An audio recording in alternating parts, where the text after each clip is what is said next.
As you see on the screen, if you're joining us late, breaking news today out of Florida.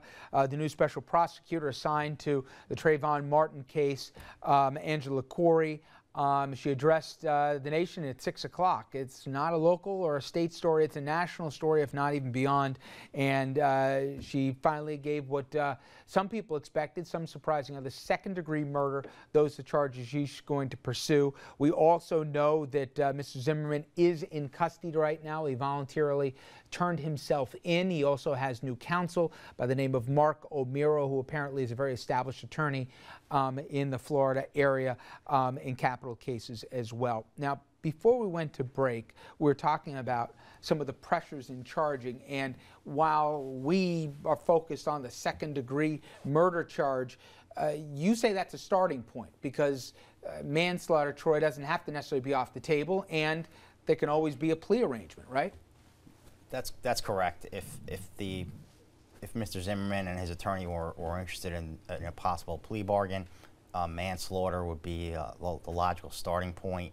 Also, should this case go to trial, manslaughter is considered a lesser included offense of murder in the second degree, and it's potentially that the jury could actually, if the jury found there wasn't enough evidence beyond a reasonable doubt to convict Mr. Zimmerman of murder in the second degree, it's possible they could find him guilty of the lesser charge of manslaughter. So manslaughter is not off the table here. You know, one thing that I'm sure we're curious about is she waited till today, the special prosecutor, and obviously she had an informed decision to go for murder 2, but has she said she spoke to witnesses. The only thing that we know in the public is we heard the 911 call, we've heard a couple of alleged neighbors saying what they heard that night and what they know of the man, etc. Is it safe to say that by now she's talked to all the folks in the Sanford PD that were involved in this one way, shape, or form, and she's probably already spoken to the neighbors? Has she probably had her people canvass the area and they know a lot more than the general public does about what actual facts are out there? That's often the case. The general public oftentimes isn't privy to every bit of information which the parties are aware of, the prosecutor is aware of. So the prosecutor, you got to believe that they did their due diligence. They've interviewed all the eyewitnesses, the potential witnesses, the police officers, and they've done their due diligence in their investigation here. Richard, she's got a case. She's gone through this from A to Z and backwards. Believe me, to go with murder 2, she has built an airtight case. Remember, her career is riding on the line on this. If she gets, and I'll discuss the political things. If she gets the victory in the prosecution, she's a national star. If she loses, she's done. And if she loses, and I don't want to get into this tonight here, there could be some consequences. But again, I'm asking you to play from 1,000 miles away here, an armchair quarterback. But what have we seen that if you're saying, okay, this case fell on my lap, Troy Smith, and I got this case, is it that, wait a second, no matter what, the kid had a Skittles and a drink in his pocket and he was going to his home that night? Is it that the guy wasn't bleeding and he didn't look to be on death's door when he walked in?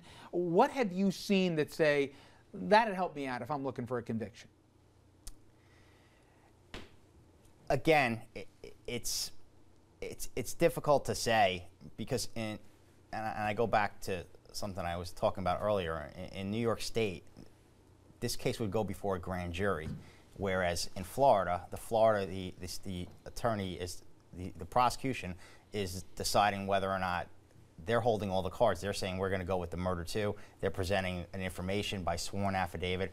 In New York State, the case would be presented to a grand jury where 23 citizens of the county where the crime happened would decide whether there was enough evidence to go forward with the case to trial. Not necessarily whether it's proven beyond a reasonable doubt, but whether there's enough evidence to go forward. And this case clearly would warrant that, at least in New York State. Troy, as a former prosecutor and a current defense attorney, knowing what you know of the case, who do you think has the easier job ahead of them in their roles? The prosecutor getting a conviction or the defense attorney getting an acquittal for Zimmerman?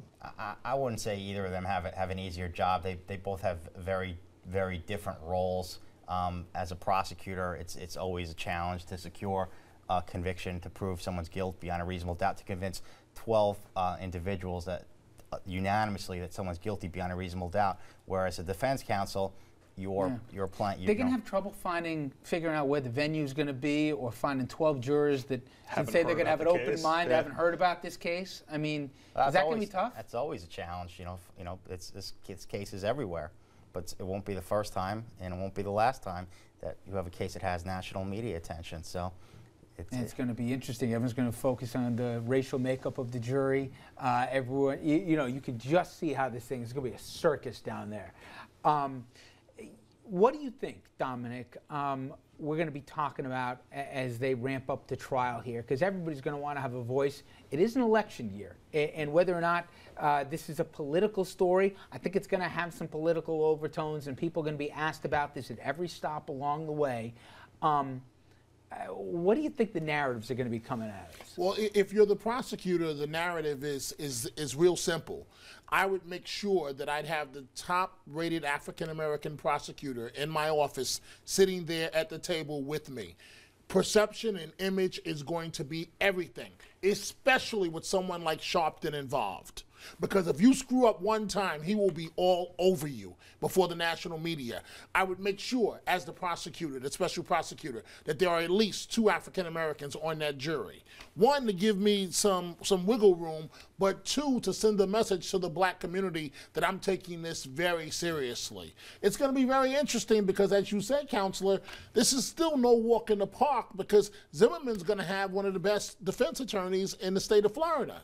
And you've got to establish your case. They're going to start, as any good defense attorney would, they're going to try and make Trayvon Martin not look like the angel that certainly those supporters have made him out to be, and they're going to try and paint some ugly pictures for the young man, etc.